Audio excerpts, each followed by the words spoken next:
Hello, I am Professor Tucker from St. Petersburg College, the Ethics Department, and today we will discuss some ethical issues and theories related to ecology. In this video, we want to discuss particularly the pitfalls to be avoided. Ecology is a priority in our world today, but are we prioritizing the solutions that are most likely to have positive impacts? The textbook mentions several really important issues, including climate change that is a very broad concern today, but there are other issues such as air and water pollution, energy conservation, preserving old-growth forests, hazardous waste, the uses of plastic and recycling, genetic modifications of plants and animals, toxic chemicals, and soil conservation. These are all important, but some might get pushed aside by other priorities. For example, with issues of climate change, we also need not forget such issues as bioengineering. In a previous video, we mentioned that some government agencies believe the higher probability is that COVID leaked from a lab. Bioengineering and genetic modification are still fraught with many ethical questions, issues, and dangers. We should consider advances of science, but also the possible dangers in these science advances. My students enjoyed a particular TED Talk by Paul Volpe. If you have a bit of time, I highly recommend it. He describes not only the amazing possibilities of bioengineering today, but some real ethical questions we are now able to use, for example, animals to grow human organs, produce pharmaceuticals, or even make fluorescent pets through genetic engineering, such as green monkeys. We can enter the brains of organisms and control their movements. Keep in mind that this particular video is not recent, and the complexity of ethical issues in nature will increase over time with the advances of science. Many of these issues are more centered on naturalism through deep ecology over on the right-hand side of that chart we looked at. It is possible that our concern for climate change may push us toward the two left categories, that is human-centered ethics and maybe even unrestrained industrialism that damages the ecosystem as we attempt to find climate change solutions. There's a level of fear and alarmism that many question. With environmentalism and especially with climate change issues, we should be zealous and committed, but we should also be smart. Environmental ethics involves a great deal of personal interest and emotion, sometimes intense, urgent fear. Fear does not help rational thinking, and that almost religious zeal often undercuts rationality. Since we are looking for good outcomes, utilitarianism is a good and valuable theory.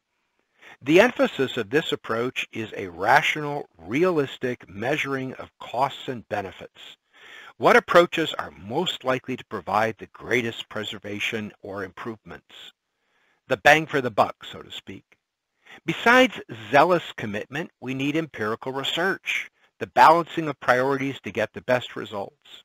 Natural gas power plants reduce greenhouse emissions when these replace coal power plants. Germany and other European countries have invested much in solar and wind power, but with the emergence of the Ukraine war, we realized that Europe was still heavily dependent on natural gas.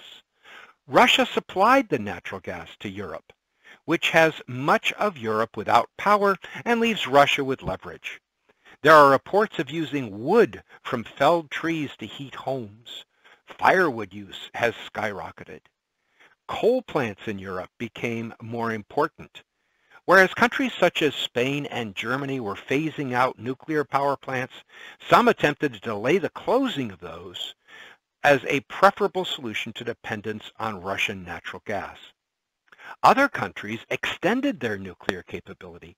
Finland is building its largest and sixth nuclear power plant to replace coal plants. New models of nuclear design could develop next-generation nuclear as an interim technology until solar power and batteries are more efficient and less polluting.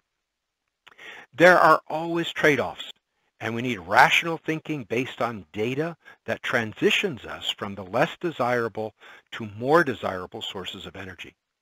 while developing new technologies. We need more than an absolutist emotional fervor. Recently, California set a goal of phasing out gasoline automobiles. However, the current electrical grid supply is insufficient, and shortly thereafter, there was a call not to charge electric vehicles. California voted to extend the life of its nuclear power plant. This illustrates the problem of trade-offs. TED Talks present interesting emerging technology in batteries, clean nuclear, hydrogen, and such. Who knows? There are trade-offs also for some new technologies. Recently, there is concern that building offshore wind farms may be causing beached dolphins and whales in New England. Some argue that U.S. natural gas is cleaner than natural gas from other countries and cleaner than coal factories, so the U.S. should produce natural gas in the interim.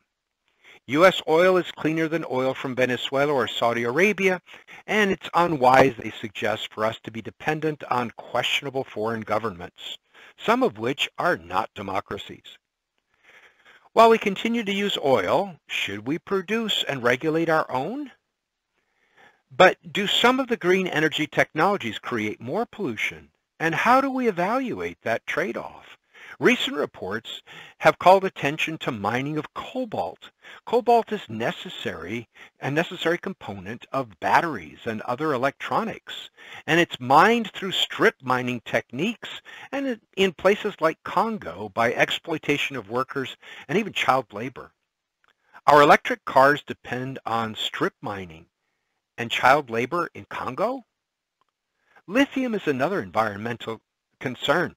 Once again, it involves strip mining of chemicals necessary for electric batteries, but which in turn poison the environment if not recycled properly. This chemical will be needed in vast quantities to convert to electric vehicles. Furthermore, greenhouse gases reduced by the developed world can quickly be overcome by increased emissions in the developing world using older technologies. Relying on solar panels made with coal power plants seems counterproductive.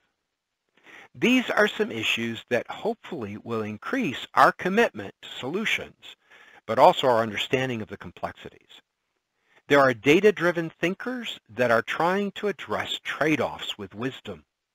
Hopefully you will enjoy the chapter, and maybe you will enjoy Volpe's video as well on bioengineering. I will leave it here, but thank you for joining.